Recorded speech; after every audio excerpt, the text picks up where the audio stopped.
Thara national હાઈવેનો service road બિસ્માર બન્યો, વર્ષોની સમસ્યાનો ક્યારે આવશે અંત?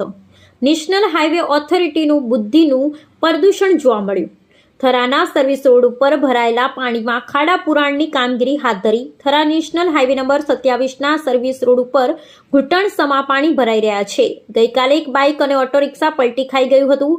હાઈવે ઓથોરિટી છૂટો માલ નાખી ખાડા બુરવા આવતા બુદ્ધિનું પ્રદર્શન થયું હતું. વેપારીઓએ ઢોલ વગાડી વિરોધ નોંધાવ્યો. સર્વિસ રોડ પર મોટા ખાડાઓને કારણે વાહન ચાલકોને ભારે હાલાકીનો સામનો કરવો પડી રહ્યો છે. વર્ષોની સમસ્યાનો નિકાલ ન આવતા પ્રજામાં રોષ ફેલાયો છે.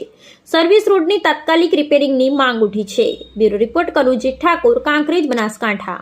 હાઈવે નંબર 27ના થરા સર્વિસ રોડ ઉપર પાણી ભરેલ છે. 2 ફૂટ પાણી ભરેલ છે. તેમાં મોટા મોટા ખાડા પડી ગયેલ છે. ખાડાની અંદર ખાડામાં પાણી ભરેલ છે. છતાં હાઈવે ઓથોરિટીના કર્મચારીઓ મિલિંગ લાવી અને ખાડાની અંદર નાખતા હતા.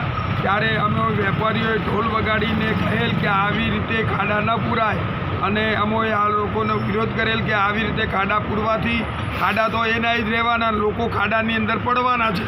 આ ગુજરાતનો વિકાસ છે.